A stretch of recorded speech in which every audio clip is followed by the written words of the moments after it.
All right, ladies and gentlemen, thank you for joining me once again on another episode of The Truth with Ben Jokes, your favorite political talk show. Premium Times. Nigeria is experiencing its worst cost of living crisis in a generation due to government policies like petrol subsidy removal and floating of the naira. These policies have seen food prices increase by over 200% without a commensurate increase in earnings, thus driving more people to poverty in Africa's most populous country. The situation did not, however, prevent the State House from spending 5.9 billion naira on vehicles in 2024. 5.9 billion naira on State House vehicles in 2024. State House vehicles alone. Meanwhile, every other organization got brand new vehicles. So before you conclude that I am always criticizing government, digest this information and tell me what you think. If you are not angry in your stomach, if you are not sick in your stomach, hearing something like this as a Nigerian with the state of the nation, it means there's clearly something wrong with you upstairs. TINUBU removed subsidy and threw this whole nation into abject poverty and squalor. And this is what he does with the subsidy savings. 5.9 billion naira on State House cars, but a soldier is given only 60 rounds of bullets to face Boko Haram. No wonder when Minister of Finance Wale Edun was told to come and explain what they did with subsidy savings, he called for a closed-door meeting.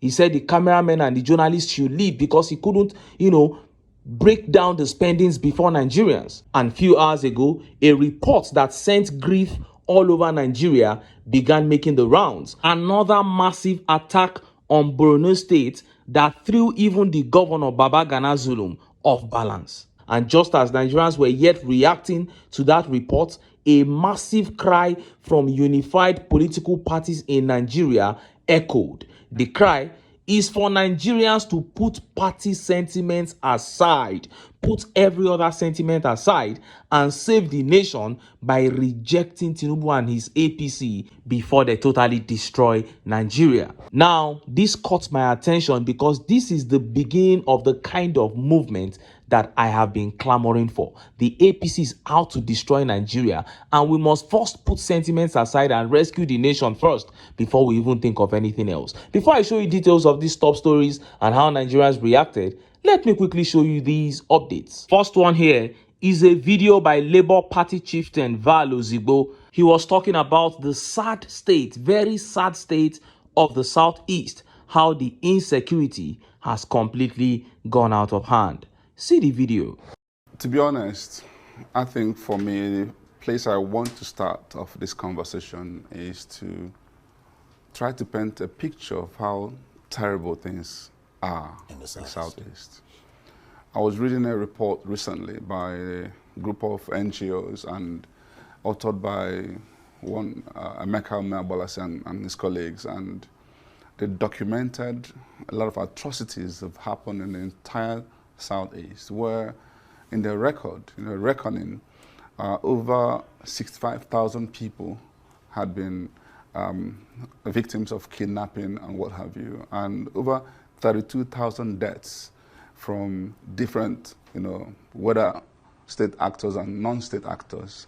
And all of these things tell you the level of deterioration we've suffered. And what is saddening is what has happened even in recent time, particularly in my own dear state, Anambra, where nobody's spared. Archbishops are not spared. House of Assembly members not spared. Reverend fathers, reverend sisters, lawyers, nobody's spared. It's just a matter of who's going to be the next victim. And when this happens, there is not even any hope in sight, no rescue in sight. It's just when the criminals decide to leave you off, if they decide to murder you or sell your body parts, it's their decision. And they do this unchecked. There's no threat of, oh, we're going to be arrested, nothing like that. They can spend a whole 30 minutes, 1 hour in an incident, and this is how bad it's become. And so when we're now going to go into the root cause of this, I don't think it's appropriate to just coalesce it into IPOB activities, because that's what your question is tending to suggest. Rest of Simon Ekpa, will it stop? As if that's the only, no. Let's go deep into what are actually the root causes of this issue.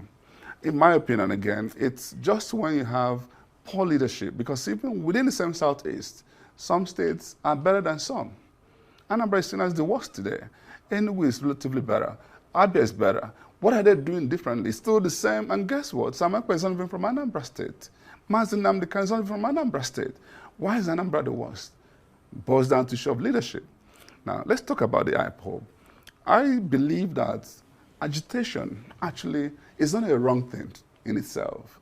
Somebody saying, this is what I want, it's not a wrong thing. How you go about it could be wrong. And how also the government treats it could be wrong. And that's what we've been facing today. I'm one of those who have called for release of Mazi Nnamdi Kanu. I don't think the continued detention, incarceration, and all of this is helping matters. And quite frankly, I don't know Simon Ekpa. We see some of the videos he does, and whether he changes, replaces, I think is irrelevant to what we're talking about. Because what has happened is that there are now huge criminal elements that hide under the auspice of IPOB to create all manner of issues. But truly speaking, they are not agitators. They are criminals. So what I say to leaders, forget about this nomenclature. Deal with criminals of whatever form. I think your governor has even made that statement. He said, let's call a spade, and not an agricultural instrument. Let's call criminals criminals. Yes. And deal with them as criminals. Purely. Wow, you heard him.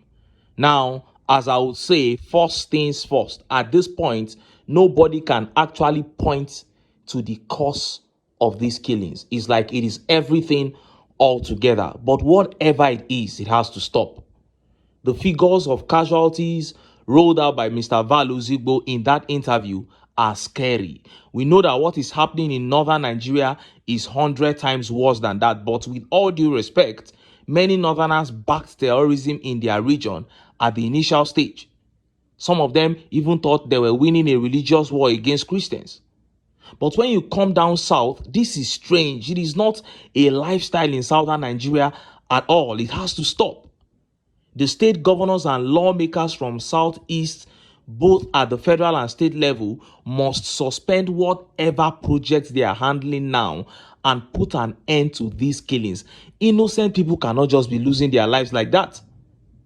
Whether the killings are as a result of agitations, whether it is bandits and Fulanis killing and kidnapping innocent Igbos, whether it is Nigerian security forces masquerading as criminals to kill in the southeast, and if it is actually southeast criminals that are killing and kidnapping people in the southeast, the solution still lies with the state governors and other elected officials. It doesn't matter what the cause is. These men should just rise up, because it will be getting worse.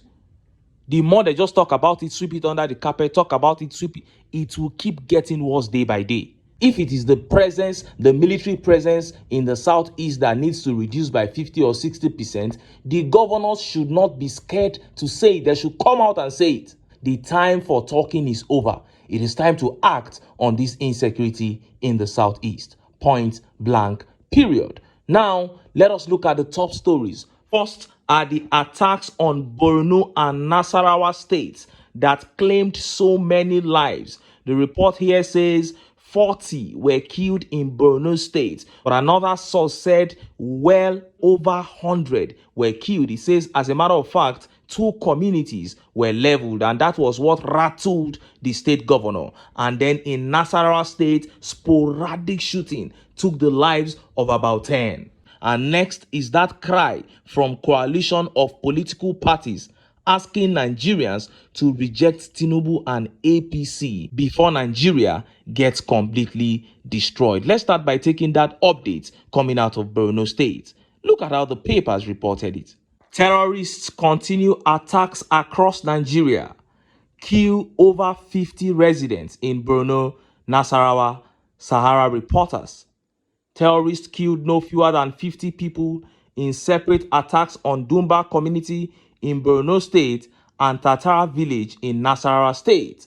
In Borno, the attack targeted farmers and fishermen in Domba Kukawa local government area located on the fringes of Lake Chad. The state's Commissioner for Information, Professor Usman Tar, stated on Monday, initial report indicates about 40 farmers have been killed, while the whereabouts of many who escaped the attack are being traced for reunion with their families. Governor Babagana Umar Zulum condemned the incident, saying, "With deep sorrow and anguish, I received the sad news of the attack on Dumba, where scores of our farmers and fishermen were killed by terrorists. On behalf of the government, I sympathize with the victims' families." He urged security forces to track the perpetrators and ensure justice. Meanwhile, in Nasarawa, 10 persons were killed in Tatara village. Eyewitnesses said the unprovoked attack began with sporadic shootings by suspected Fulani militia on motorcycles. They started shooting sporadically from a shop where 3 persons were feared killed, an eyewitness revealed. Ibrahim Babayo, a resident, said, "I received a call around 12 a.m. on Sunday, confirming that gunmen allegedly from Fulani tribe stormed the village, shooting indiscriminately and leaving 7 persons dead." Governor Zulum called on citizens to adhere to the government demarcated safety zones, noting the government has clearly demarcated the land for safe farming and economic activities, allowing the military to focus on clearing the unsafe areas. You heard that. Now, somebody asked a question a while ago. He said, "Are there still human beings left in northern Nigeria with these constant killings?" And many thought it was a silly question. But at this rate, it has become a valid question to ask. Every day, scores of souls are lost to these dastardly acts. And the back-to-back statements released by Borno State Governor Zulum on this matter tells me how severe that attack was. But he is an APC governor, and as far as I'm concerned, he is aware of the role of his party in all this. That is, if he himself is not directly complicit. And many of these volatile areas still remain without military presence. The bulk of the force has been deployed to the southeast. Yet insecurity is on the rise in that same southeast like never before. So why won't people say that they are suspecting the army? And they pride themselves in reducing the figures anytime casualties occur. They don't know that one soul lost to failure of governance is enough indictment on the government. They don't know that because they don't know anything about leadership. And Similolu here says, "Why aren't Nigerians worried about the consistent killings? Like, aren't you people afraid? I don't know. They are waiting for it to come to their doorstep first before we all rise to reject the TINUBU and Shetima." Prowess here says, "Just the beginning of 2025. Yes, we've already had this much casualty." And just as Nigerians were yet reacting to that update from COP began making the rounds. COP is begging Nigerians to rise and reject Tinubu and the APC. Look at how the papers reported it. Insecurity, CUPP begs Nigerians to reject Tinubu APC in 2027. The Coalition of United Political Parties, COP, has enjoined Nigerians to reject the All Progressive Congress APC at the polls come 2027 because the administration has failed to address the menace of insecurity over the years. The COP specifically queried the federal government's perceived failure to address the nation's insecurity challenges, which have become a source of concern to citizens, local and foreign investors. Spokesperson of the COP, Mark Adebayo, said this condemnation follows the recent massacre of 40 farmers in Borno State by the Islamic State West Africa Province, ISWAP, on January 12. Adebayo described the incident as a tragic example of the government's inability to protect its citizens. The COP highlighted the escalating insecurity across various states in Nigeria, with thousands of lives lost and millions displaced due to terrorist attacks and kidnappings. He accused the ruling APC of neglecting its duty to safeguard the nation's security despite significant investments in counterterrorism efforts. The corps spokesman called for a radical overhaul of Nigeria's security architecture, emphasizing the need for a government that can effectively combat insecurity. He asked Nigerians to reject the APC in the 2027 elections, warning of dire consequences if the current administration remained in power beyond that year. Adebayo expressed condolences to the families of the victims and called for a decisive action to restore peace and stability in the country. Now, it is very easy for Nigerians to read this and then respond by saying, it's not as if people accepted APC and TINUBU now. He was rejected in 2023 at the polls, but he forced his way in. It's not enough to say that. If you rejected a man at the polls and he forced himself in, he was trying to force himself in, what did you do? What did you do? The resources of the states that they used all belong to the people. And so many prominent Nigerians have come out to tell us that if we expect to just sit down to get good governance by just going to the ballot alone to cast votes, it will not work. For instance, I'm already talking about reforms in the INEC. There is a way the opposition can push for reforms with the backing of Nigerians and it will work. It is simple. There are some things that will be signed into law and it will become like almost impossible for them to just rig elections the way they did in 2023, where it is clear that you didn't win and you just manipulated. It will not be able to work like that. For instance, if people put their foot down, the results must be sent from the polling unit to the IREV in real time. This is just like text message.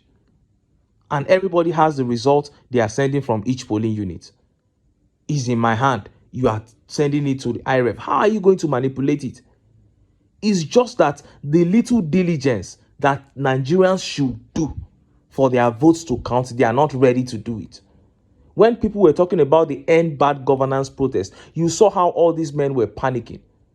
National Assembly quickly called for a recess that they didn't plan for. All of them ran away. Some of them traveled out of Nigeria just because people were calling for a protest, hunger protest.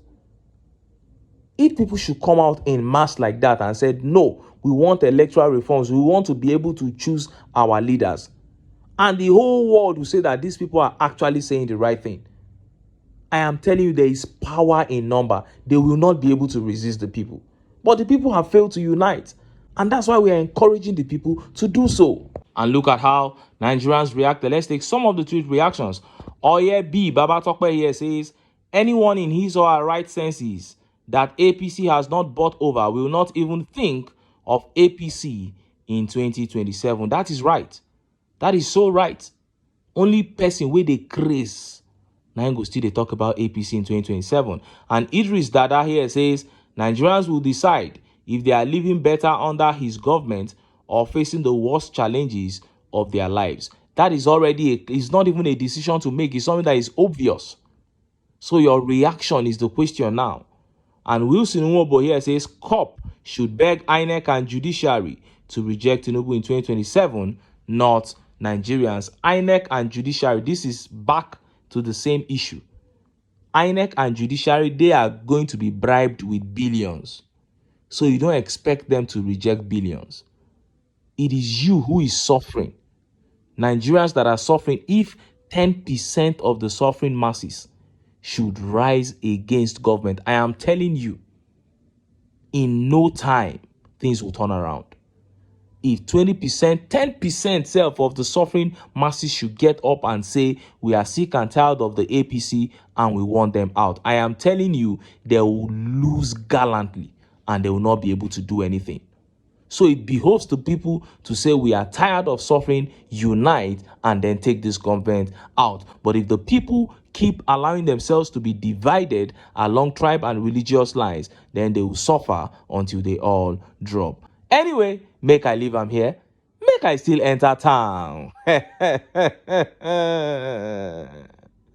I go get some ogbonge political news. We una go like. Why? Because now because of una. Now I dey here, so Don't go away. Don't go away.